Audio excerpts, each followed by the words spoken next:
The last one that we disagree on, and we don't have to spend a ton of time on hit, Sure we but do. I mean, is I'm going to go with the big blue, and that's Darren Waller. I have him as my tight end 3, and I think you had him right outside your top 5. And so we averaged him, I think, what did we average him at? Our tight end 5, I believe we did. Well, I think we just in our ranking. I think that you just took control and defaulted him to talk about him. Well, No, it was but three. It was 3 and 6. Yeah, we averaged it out, him I think, because you had a couple other guys ranked significantly lower that I had ranked higher. Yeah.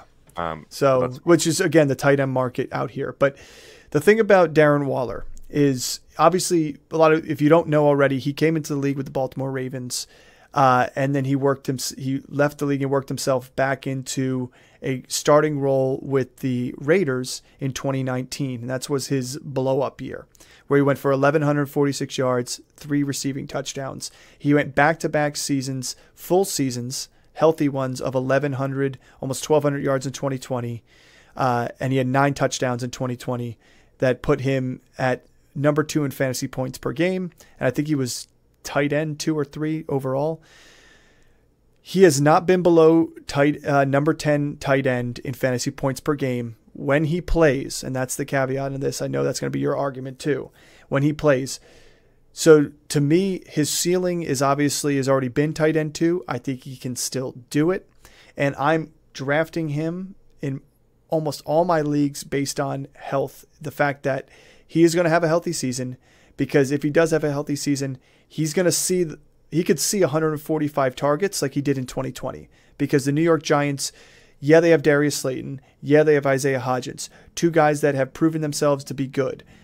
But the mismatch and how good of an athlete that Darren Waller is, he's the most overall full package pure athlete as a pass catcher for the New York Giants. You've got speed in Jalin Hyatt. You've got speed in Darius Slayton. You've got some big body and good hands in Hodgins. You've got quickness in Wandale and Shepard and stuff, and Campbell. But when you look at the overall big package, he's got the size, he's got the height, he's got the weight, he's got the speed, all stuff that's going to be very difficult for anybody to cover. And he's already got the rapport with Daniel Jones this preseason. I'm saying even if he plays 15 games, he misses 2 games. 15 games, he still finishes top 3 tight end in the NFL, because he's going to be a target in the red zone. He's going to be a target on first down. He's going to be a target because at the end of the day, you're going to have to start putting D-backs on him to cover him. And what are you going to open up? You're going to put a linebacker on one of the slot receivers and open that up. You're like, the Giants are going to create so many mismatches with Darren Waller on this offense. It's going to be fantastic. And we've seen what Daboll has done with Dawson Knox in the past. Dawson Knox was a touchdown machine, especially in the red zone. A lot of mismatches. And Dawson Knox isn't half the athlete that Darren Waller is. I mean, we're talking about a guy that's like Calvin Johnson at the tight end position here. We're talking about... No one's Calvin Johnson. I'm just saying in terms of... When Darren Waller gets triple teamed... Yes. Then you can mention the great Megatron's name. All right, okay? I'll redact that statement. But we're talking about a guy, a tight end, that when you look at the guys that are being drafted around him, he's a better athlete than Mark Andrews. He's a better athlete than George Kittle. Like Kyle Pitts is the only other tight end, physically, athletically, that can match him in terms of speed and athleticism out there. And I think he is a better quarterback than Daniel Jones. Daniel Jones is going to have a better year than he had last year. I think he rushes for less and he passes for more, and it's going to be all a benefactor of having Darren Waller here. So to me, I could see Darren Waller getting 7 to 10 targets a game easily. Sure. Like even more. I could see him even being more. Like for him to get 145 targets in a 16-game season, it's got to be closer to like 9 targets a game. But I completely agree with everything you said, with every stat that you threw, with every sentiment that you have about the Giants offense. I think he's going to get peppered with targets. I think he's going to be Daniel Jones' favorite target down the field. I think he's going to be a red zone target. I think he's the best pass catcher on that offense. Mm-hmm. But the thing is, he's been in the league since 2015, and he's played 2 full seasons. He's only played 2 seasons. He was out of the league for 1 year, or let's say 2 years, because what this It was is 2017 and 2016 that combo. his sophomore year got cut. He left the Ravens at that point after 6 games or something, and then he missed the entire next year. And I think he missed a big chunk of 2018 because he only played in 3 games in 2018.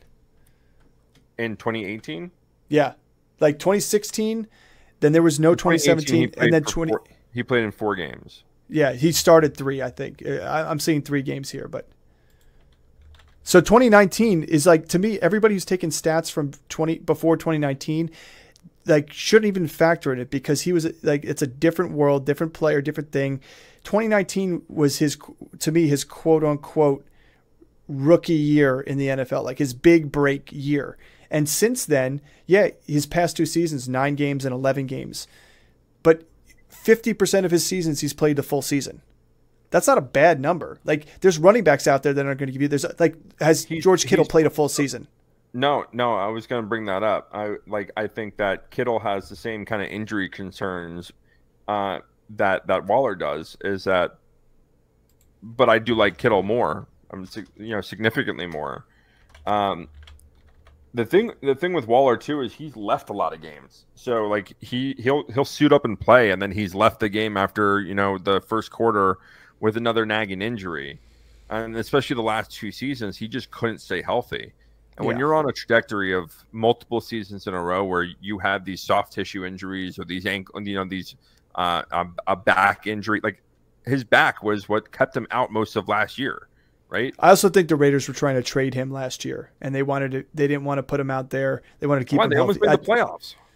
I just think they were trying to trade him last year. I think that was my opinion on it. But they're a game out of the playoffs.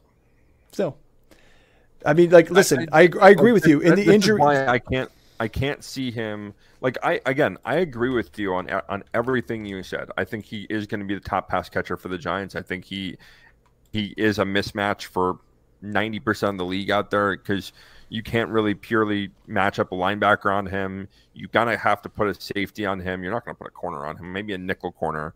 But even if, look at the size difference there between a nickel corner. Yeah, sure. You're gonna have to roll coverage his way wherever he is. But until he's such an injury risk, it's the same reason why I really don't find myself drafting Lamar Jackson. And there's such an injury risk there, I draft Kittle a lot, but Kittle's played in a lot more games than Waller has. Yeah, like I said, if you take 2019 to last year, he missed. I think how many games is it last year? 8 games last year, and he missed. I think it was 6 games the year before, and then he didn't miss any games the 2 years before that. I mean, Kittle has played 1 full season in his career, besides obviously that big knee injury that he had in 2020. But he's played. Yeah, but Kittle's played 15 games, 16 games, 14 games, and had the 1 season in 2020 with 8 games, and then 14 games, 15 games.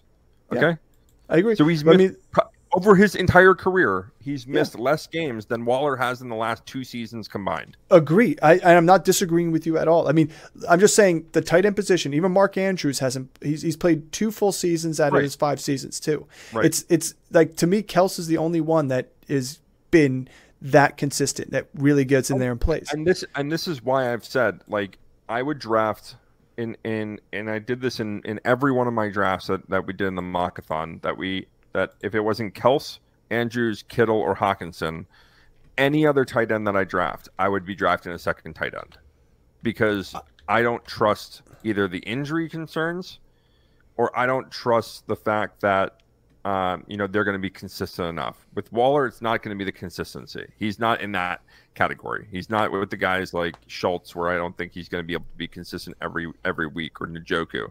He's a much more talented athlete than they are. However, he can't stay healthy, and until he has a full season. In recent, you're going back to prior to COVID, numbers. No, during where he stayed healthy. It was during COVID, 2020 and 2019. Yeah, right. We're not far removed here. All I'm saying is, and listen, I will agree with you on one point, and it is the fact that if I am drafting Waller, I am going to draft another tight end, but I'm also not going to fade him because I didn't get one of the top guys. Because to me, he's the number 3 guy out there. I'll let people take Pitts over him in front of me. I'll let people take Hawkinson over front of me because what he can do in comparison to them, Hawkinson's not going to get 145 targets. Like how many tight ends in the league would see 145 targets? And to me, it's him. Hawkinson's in the best passing offense in the league. Correct. Don't get me wrong.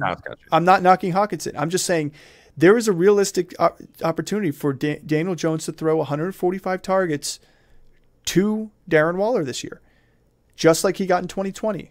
And if he can do that, there's not another tight end besides maybe Travis Kelce out there that's going to get that many opportunities. Because everybody else actually has legitimate weapons around them. Baltimore got Zay Flowers, Odell Beckham, and Rashad Bateman.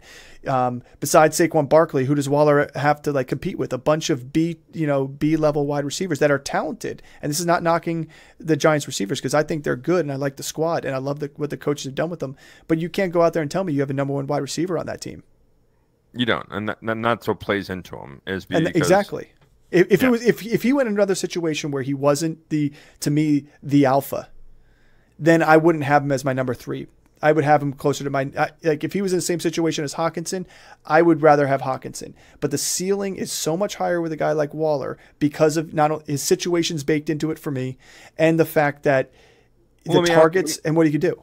Let me ask you this. Do you think that plays into it with how defenses, knowing that there's no one on the outside, that it's just a bunch of B-list guys, right? Do you think coverage is now going to shift towards Waller?